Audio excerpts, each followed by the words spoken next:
Terry. Do you remember we used to come here and there were 15 people? You, me, Dino. Sometimes Mars. Telling Lockie O'Brien what he thought of his right-handed handballs. It's times 10 now, isn't it? Yeah. Times 10. There are a lot of people here today. It's good. And now it's all cleared out and the birds are humming.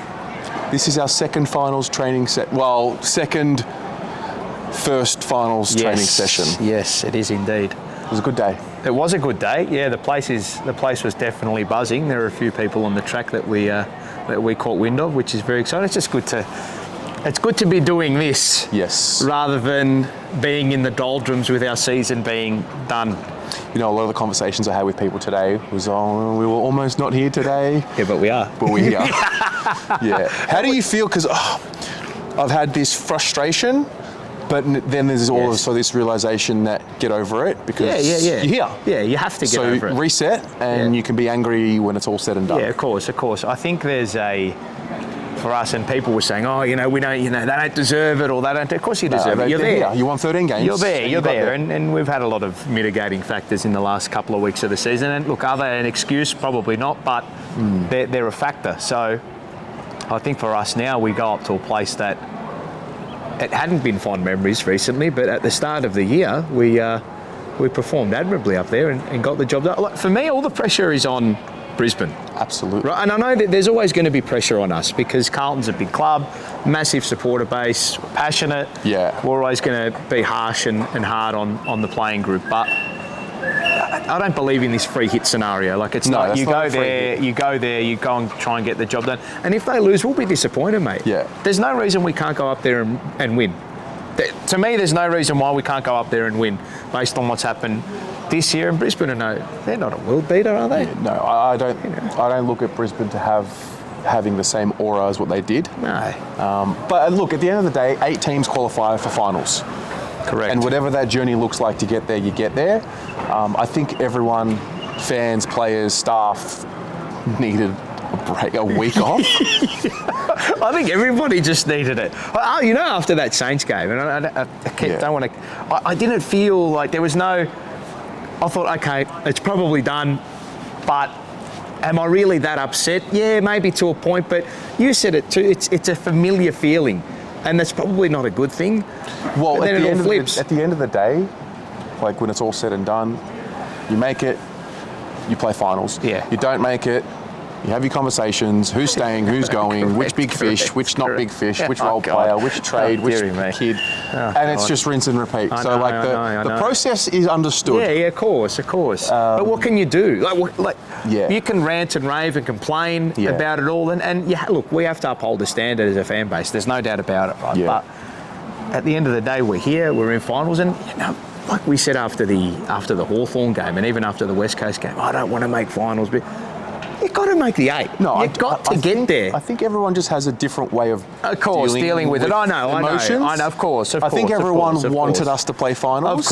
Of course. But you're thinking, if we make finals and we can't impact, given the way it was going, well, what's the bloody point? Yes. And I get that. I understand that, right? The other reality is this is a toddler team to finals football. They are. People don't we sit and look. You know how harsh I am on them, right? Yeah. And how harsh we can be on them, right? It's because we love them, right? Yes. But we love them. We do. We love them. We do.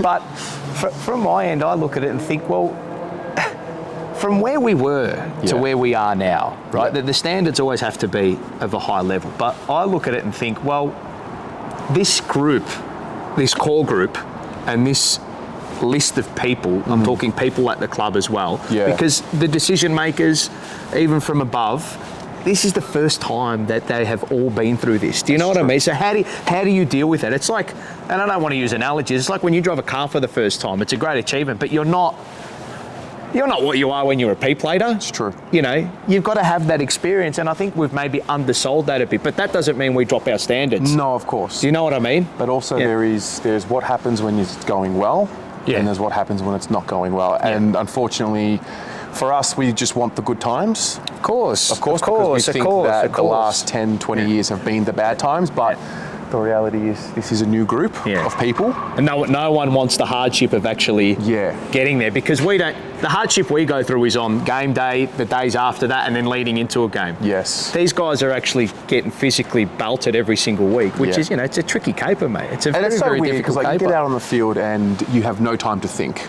No. So you've got all these standards that everyone wants. Ant says you've only got the ball if you have the ball 20 times, you've only got half a second. Yes. So you've got 10 seconds to make an impact. So you've just got it, with ball in hand. So you've got all these external standards and conversations of what people want. And he's not wrong. Yeah.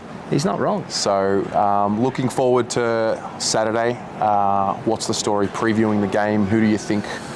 Well, firstly, just for those who didn't come to training today, Doc was there. Let's just get to the nitty gritty. We're being told to cut the security guards, kicking us out. So let's just cut to it. The arse. Doc trained, fit and firing, ready to go. Oh, well, I had him $1.10. He'll play. Last week, I had him $1.05 when I saw him out there. Yeah. I just saw Herald Sun journalist Glenn McFarlane. Big shout out to Glenn. He's a Collingwood man, but he's all right. Yeah. He said he's now $1.02. He's now $1.02 to play. Okay. He will play. DeConing came out for a brief minute, straight back in. Yeah. So I don't know if he'll play. Then you've got Martin. I don't know, what's the story? They all train. So Martin, Chera and DeConing trained indoors, but they trained yesterday. Right. So I wouldn't read too much into that. Right. As far as I'm concerned, they're all going to be fit. Yeah. They're all going to be fit. Well, Paul, we're done and dusted, mate. I guess we're done. We're getting told to kicked out. Leave. We're getting the Tijuana from our club. We winning? We are winning. I don't know how, I don't know why, but we're winning. We're winning. All right. Good to see you. You up there? I am up there. I won't be. But I'll see you at Icon Park on Saturday. See you in Sydney the week after. True. Go Blues.